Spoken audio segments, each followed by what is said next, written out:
Abraham, I'm so grateful to you all for coming forth to teach us. And Jerry, to you and Esther, thank you for devoting your lives to bringing it to us. We're all having a good time, and you know that if you weren't asking, we wouldn't be here answering. In other words, it is your asking that makes this happen. So you are the one. Abraham, I want to talk to you about fear. I was diagnosed with an illness, manic depression. So I can actually go from one end of your emotional scale to the other very quickly. But I want to stop taking... Do you know what that means? When you've been diagnosed manic depressive and you, as you say, can go from one end of the scale to the other, do you know what that means? That is an enormous compliment to your ability to focus.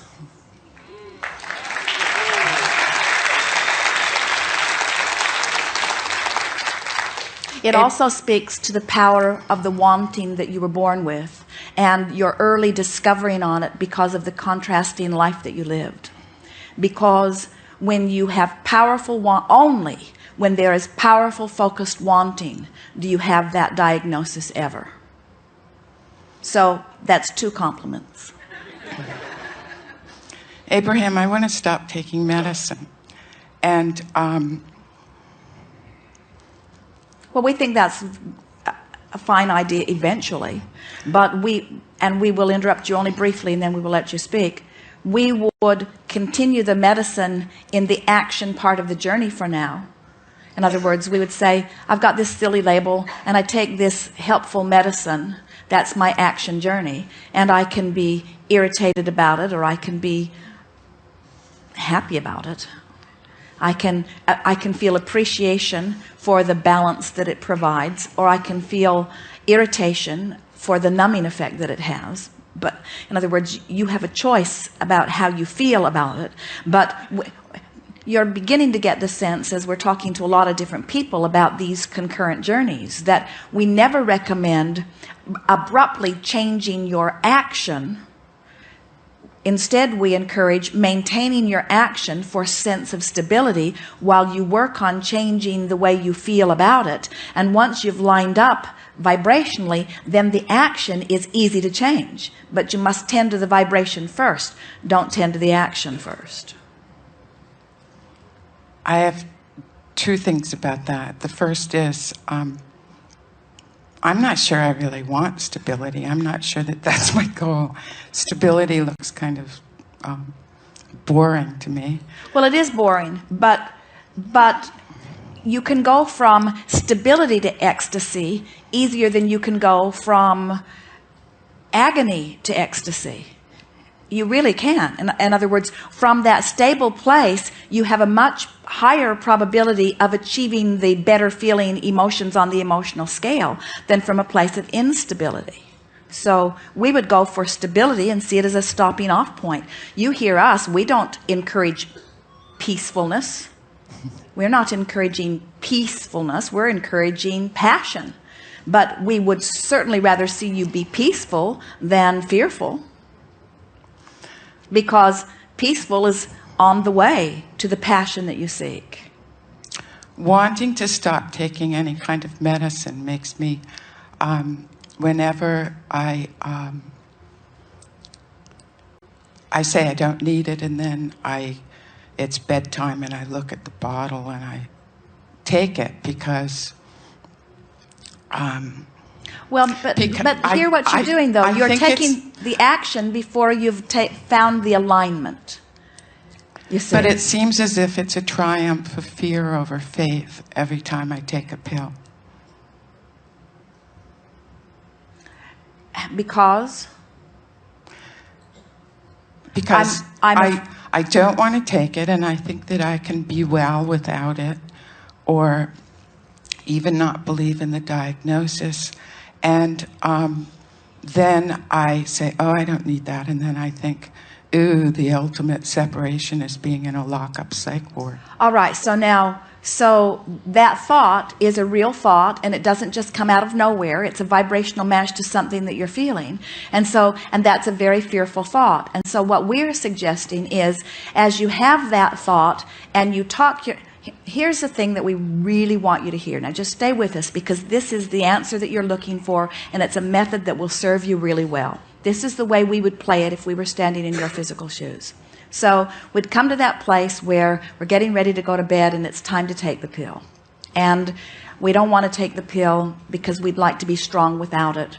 But the thought of not taking the pill and where that might lead is the worst of the two possibilities. And so we'd take the pill. And then that's the action journey. And then, having taken the pill, we would then deliberately move up the emotional scale from that fear to a place of anger or frustration. And we'll do that with you here in just a moment.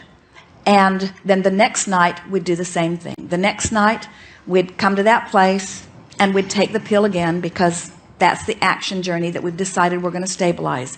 But while we're taking the pill, we're not settling for the fear that this action is overcoming. We are using our effort at focusing to move up the emotional scale. So each night we're taking the action that is one thing and we're moving up the emotional scale, which is another thing. Until one night, not so very far from now, you're going to be in that place where it's time to take the pill. Only now it won't feel like fear. It will feel like frustration, but still you'll take the pill, and then you'll move from frustration into something that is lighter frustration.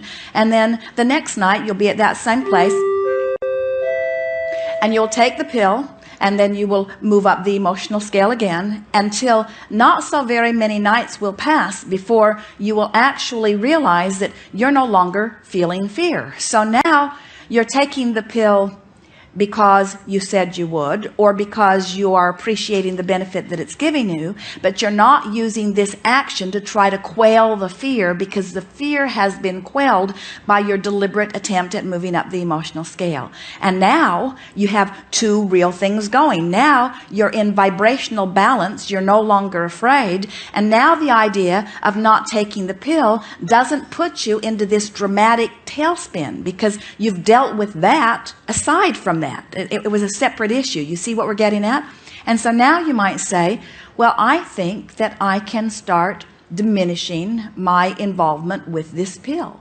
And so you say, tonight I'm not going to take the pill. Now you're standing in a new place. Now think about how that felt. So you took the pill and you felt afraid, and you took the pill and you felt less afraid, and you took the pill and you felt frustration, and you took the pill and you felt sort of peaceful about it. And now you're standing in a new vibrational place and you say, I think I'm not going to take the pill. Now this new action is going to rendezvous with your emotional scale in a new way, because you stabilized by taking the pill and moving up the scale. Now you're considering maybe sort of kind of not taking the pill, and now you're going to have a different emotional response to that different decision. And so when you say, all right, I've decided I'm not going to take the pill, now you might feel some of that fear beginning to rise within you. But now whether you take the pill or not is a non-issue. It's dealing with that fear that has risen. So now you're still going to take the pill. You're just talking about not taking the pill. But now you're talking about not taking the pill. The fear factor has risen again, where it had kind of gone to bed earlier.